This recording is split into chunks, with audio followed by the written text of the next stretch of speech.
Right now, we have one more young Indian with us as part of the Voice of the Young series. Hello, everyone.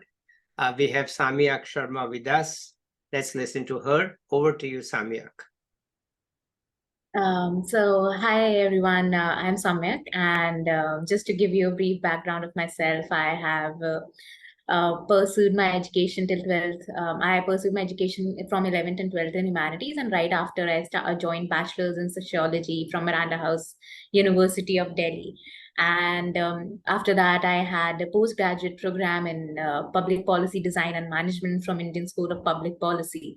And after that, I joined Center for Policy Research as a communications associate. And I've recently switched to Global Trade Observer, and I'm working as their GTO Impact Associate, which is in the communications department itself. During the tenure, I have had multiple internships, majorly with think tanks like Carnegie India. I've also worked with Teach for India.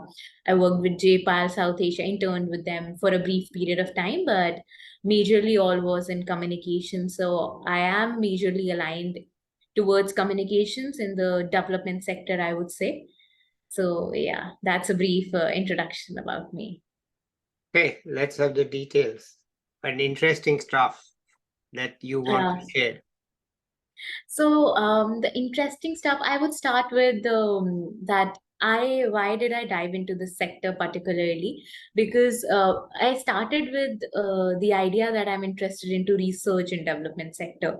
But when I joined a lot of internships, I realized that there are multiple people researching in the sector, but there are only a few people helping them communicate those research to the external stakeholders. And until and unless that is done, the research would just be on paper and would not be implemented in the policy making process. So there's a very high need of someone to communicate these policies to the external stakeholders and actually the relevant people to help them make a difference. And which is why I dived into this sector. So yeah, to bridge the gap between communications and policy making was my idea. So I'm trying to work towards that, and let's see how it goes. So how did the education in sociology help you in this endeavor? So I would say that sociology in general helped me learn a lot more about the society than I knew already. If we just talk about a basic knowledge, we are just living as a community, but we don't know the niche of the community. How are the people? I am surviving at a certain level, but how are the people surviving at a different level below me or above me? What are they doing in their life?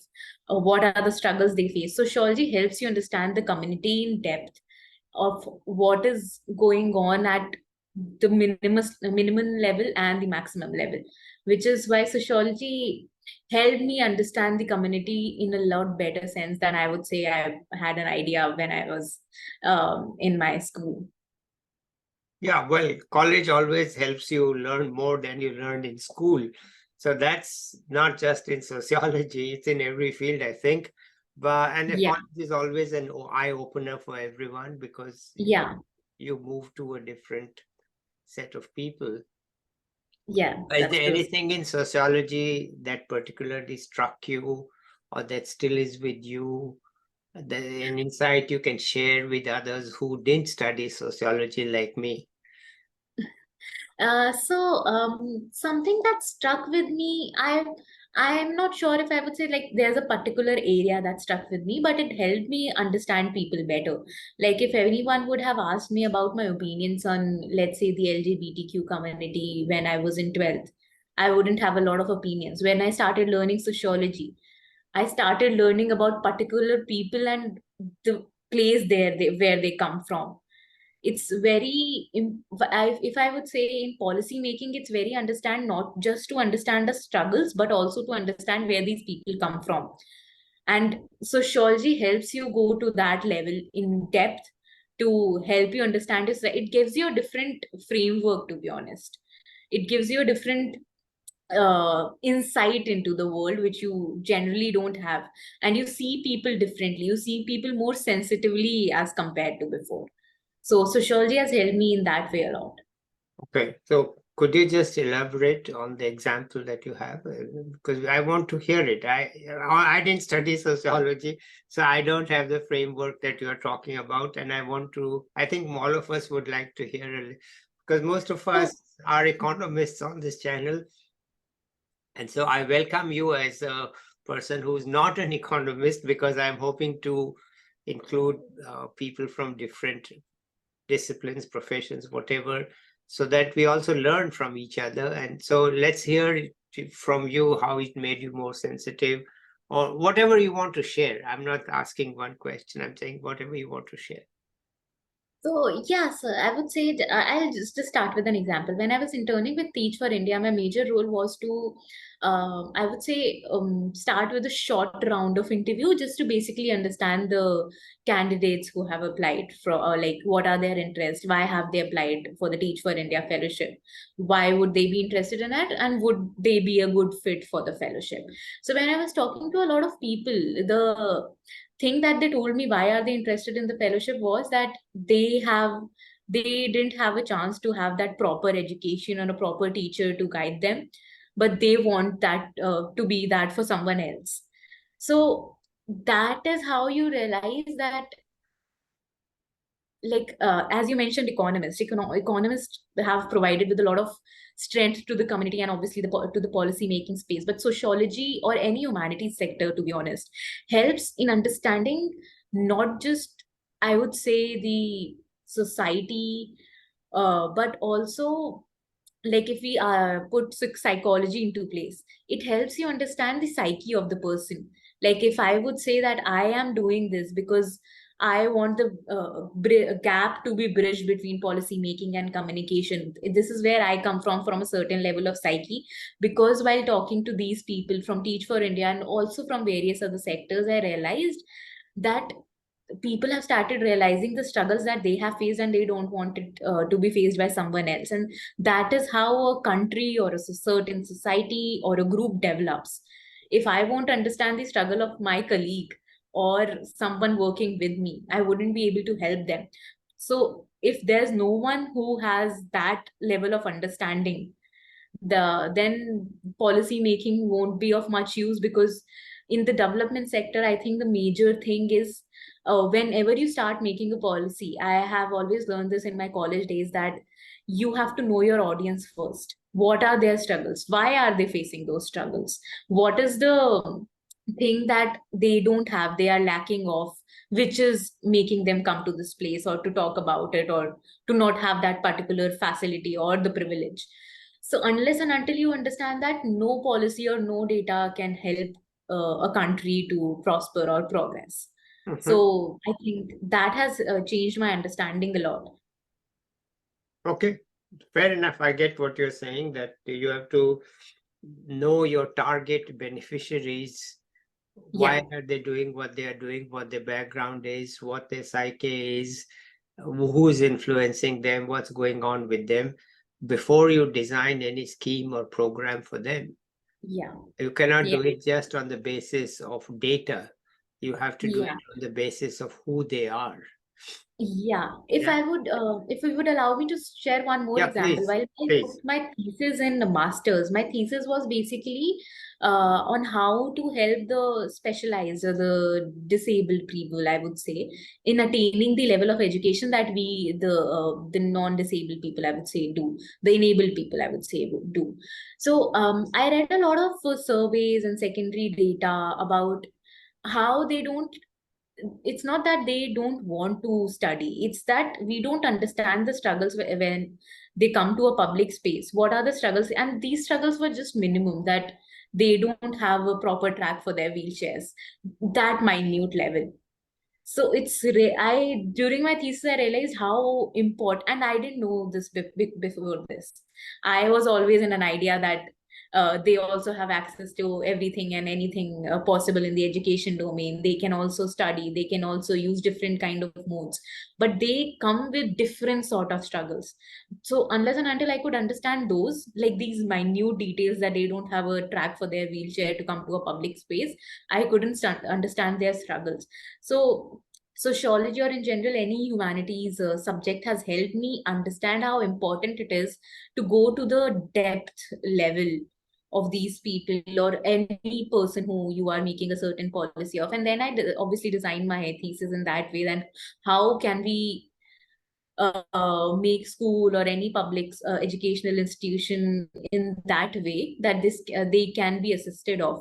And it doesn't only comprise of these infrastructure inequalities, but also how important it is for their classmates or their colleagues or whoever they are working with to understand their struggles, because they always feel I would say that they are not treated equally, or they have something they don't have something that the others have. So how important it is to address these, and not only just by their colleagues or the classmates, but also by the teachers, by the institution.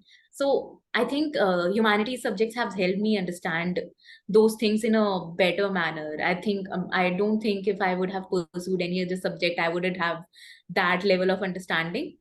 But the development sector has helped me understand a lot better. Okay, wonderful. Okay, I get what you are trying to say. Okay. And then the move from sociology to public policy, what prompted that? So sociology, I would say, is a basic start line to move forward. Even if I would have, let's say, done a master's in sociology, I would have been helping the society in some or the other manner by doing the field work, helping them in some sort of manner, developing on a project or something. But public policy interested me because I wanted to know how we are framing our policies for the people that I have just learned about. And public policy in maximum capacity helped me learn that how to frame policies. Like I just said, it's the major point when you are framing anything is to understand your audience. uh, Public policy has helped me understand that, and as I mentioned, during that tenure I also realized that yeah, there are zillions of research papers, zillions of policies or zillions of ideas that we have. Even today, if someone starts start talking with me on a certain subject, I would have a lot of ideas that okay, we can do this, we can do that, we can do that. And I might write a paper on this, that these are the policy frameworks that I have in mind that might help a certain community or a group of people in a certain way to help them lead their life more easily. But who is there to help me communicate this to the relevant stakeholder? Who is helping me bridge that distance? So I think that is where communication comes in. And honestly, I don't think that communication sector in think tanks and research groups is a very new thing. Even if you look nowadays, if I talk to someone that yeah, okay, I'm working in communications with the certain think tank, the first question is that why is it necessary, like what exactly do you do? So I draft newsletters, I draft podcast, help I take the help of social media, I would say, to help these research papers reach a wider audience. Obviously, these all think tanks have their different connects with the government or private company or corporates or anything. But uh, for the wider audience to understand it, there should be a channel from there where they can learn about this from. Yeah. So I have, I started working towards that. I started realizing that I have million of ideas, but I don't know whom to communicate to them, who can help me in this. So that is where public policy came in, and my work job role at this time came in. So you enjoyed the public policy course also? A lot, sir. I learned it from Indian School of Public Policy, and they just don't help you learn policy, but every aspect that comes into it. Either it's economics, either it's statistics, either it's business and government, either it's any niche sector which can help a policy maker implement their decision, or can have them develop an idea and would be important to them. That organization has helped me develop that a lot. And public policy, like after studying that course, I have really started thinking differently. Okay, so how differently? Can you give an example? Yeah, so just as I mentioned, differently as in the sense, as I realized a gap between communications and public policy during my courses. That is just the different element, I would say. Yeah, I agree with you. I mean, I'm not going to ask you the question, what you do. I know what you do. And, Yeah. but this is not my video here, it's your talk. But let me just put in the word for you here. Yes, I know what you do, and I know it's very important, okay, that this is the, you have to communicate, especially in today's world where there's so much information that people cannot absorb things easily.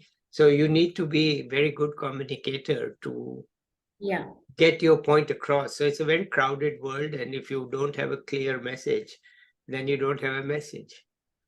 Yeah. You don't. Yeah. Okay, so but it's not my job here to agree or disagree. So let me stop and let's listen to your experience and what you aim to do with this, and whether you have any tips for juniors and so on. That's my interest here, not in agreeing or disagreeing with you. So let's continue. Yeah. So just to briefly talk about it, while I was working with Center for Policy Research, so it's a vast organization. It comprises of many initiatives. If it's for sanitation, if it's for gender and everything. And I didn't work on a particular research paper per se, but I worked in like drafting things for those research papers to go out and everything. And also, I would say with Global Trade Observer, the think tank that it majorly does is to um, work on in research in foreign trade and international relations particularly. And it has helped me realize that India doesn't comprise of a lot of research organizations that have a sector for foreign relations or public foreign relations or international relations to work on. And how important it is, um, we are speaking at a very right time. G20 is just about to happen in Delhi on 8th, 9th, and 10th. And how important it is for India to now enhance their foreign trade and global relations as to move forward to a developed and a majorly developed country. And in today's days, it's not possible to not go in hands with another country and just move forward as a standalone country. It's very difficult because uh, each of us have different things to learn from, and how we can assist each other in moving forward and not just develop as a country but also develop as a world, also to reach the maximum capability that we can reach to. So that is what I have learned majorly here. And to just elaborate on my work, I do this by communicating it through newsletters, podcasts, as I mentioned, and also through as with CPR, I worked on major press releases, these annual dialogues that these organizations have, etc. And as mentioned, the tips that I would have for the coming generation, I wouldn't say that I would have a lot, as I have just joined the work culture and I'm still learning. But I would say that don't ever stop exploring. Even now I've joined a particular sector, but I wouldn't say I've stopped exploring. If someone gives me a chance, also while my internships, I've tried researching on different subjects. That is when I realized maybe research is not my forte. The communications part is. But if I would not have explored it, I would have never known. I would have just guessed, okay, that maybe research is not what I can do. And even in not just the younger years, even in the later years of life, it's always very important to explore every sector that you can, exploit every sector that you can, to know where your interest comes from. Because in today's world, there are multiple sectors where you can work on. In the past few years, the sectors have diversely developed. Otherwise, I remember when I was in school, people were talking about just engineering or just medical. But now people know about diverse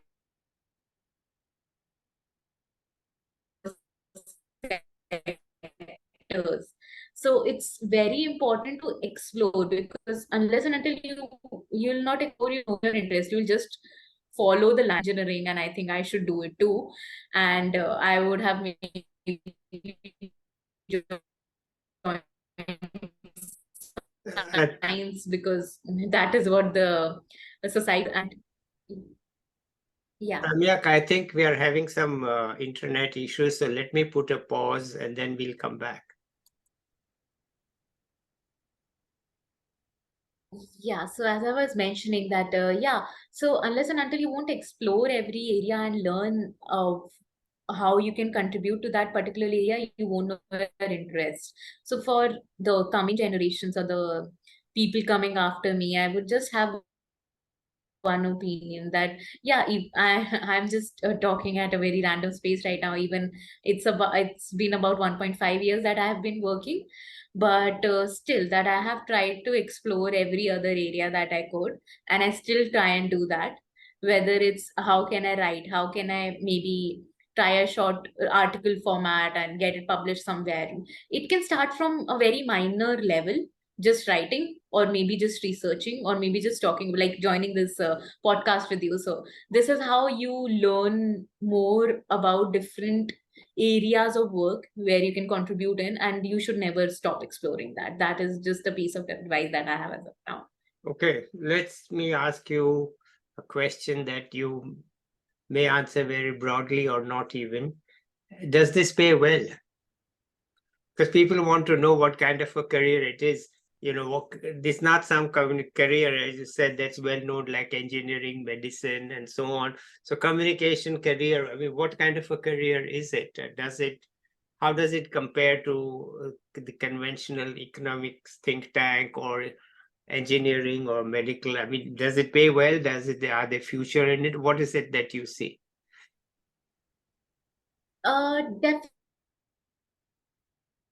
Definitely, sir. I wouldn't compare it with engineering, I would say.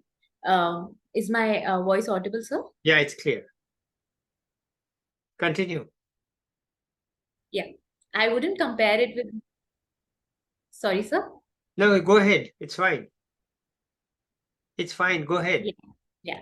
I wouldn't, yeah, I wouldn't compare it with the conventional areas like engineering, medical, or any other area, to be honest. But yeah, I wouldn't say that. If you are looking for how it can pay well in terms of the salary structure, etc., I wouldn't comment on that. But if you think about it in the sense that how much satisfaction your work gives you, it definitely pays well. When you see an impact there, that, and you know, you were a, even if you were a very very very minor part of it, but you were a part of it, it gives you a certain amount of satisfaction which I don't think any other work would give me. If some research paper has helped make an impact somewhere, and if I know that I helped communicating it to maybe a very minor level through a social media platform or through a newsletter, but I was a part of it, it gives you an utmost amount of satisfaction that I don't think I would have just working randomly and not seeing the results. But now if I see the results, I gain that satisfaction. And obviously the career does have a future, because as I mentioned, there are multiple opportunities opening in the communication sector now, not only with like research organizations, big four companies or multiple senior organizations are also hiring communications people, because in today's generation, and particularly after COVID, people have realized the importance of internet, and not just face to face communications, but internet, social media, how important these are to spread a word. During COVID only, if someone needed some assistance, whether it was for a hospital, for a blood donation thing or anything, if you put up a story on social media, WhatsApp, Instagram, anywhere for that matter, that word reaches zillions of people in a minute. But if I start telling people on call key that I need this, that I need that, it might take a very long time. So people now have started realizing the importance of the, I would say, the social media, internet sector, and any sort of communication that internet can help you with. And that is how they are learning the importance of communications. And there are multiple roles opening for the professionals nowadays, because there is a growing importance in the coming days for these sectors. Okay, so what kind of skills do you think are most important? Is it writing? Is it video? Is it audio? I mean, what kind of skills, apart from getting a solid undergraduate education, What other skills do you think are useful in this communications business? So I would say the major skills that are important is obviously writing, Yeah. because writing plays a very important role. How you communicate what you are working on, and words, playing around with words is the most important thing when it comes to that. And also verbal communication. Like if I'm communicating with someone, and if I just blabber around for like 15 minutes, but don't come to the point where, about what I want to put it there, there won't be a lot of use. It would just be a random communication for 15-20 minutes, and it won't have any significance output. Skill that can help you put your word in a short and a very strong manner, it helps you a lot. So Okay. I would say the major skills that have helped me in this sector are writing and verbal communications. Okay. Wonderful. And obviously, as mentioned when talking about sociology and public policy, understanding diverse people and their backgrounds. And It, and also not just like sorry to cut you there, sir. no, I go was just ahead. saying that it not just helps you in I would say policy making, but also understanding where a person comes from. Like just an example, if I'm talking to you about certain thing today, so, and if I know where what your background is, where you are coming from, I would be able to put it in that manner that you are able to connect with it more. So it helps a lot in that sector too. Okay, good. And it goes without saying that you need to be able to work with the content generators, who are producing the Yeah, think tank people who tend to be quirky anyway. So you need to yeah, be able to work, that's obviously true. right? You need to be That's able, obviously you need to, they think of themselves as, why do I need a communication? I have said it all, right? And they haven't, but yeah. you need to get across that burden to begin with, right? But anyway, that's good. All right. Anything else you want to add at this point? No, sir. No, sir. I think that is it from my side. I also gave a minor piece of advice that I had. So that's it Okay. from my All right. You have any questions for me? In end. public, or otherwise we can discuss offline. I think that's it from my end, sir, All for right, the record. fine. Okay, so let's say bye to the Let viewers, and maybe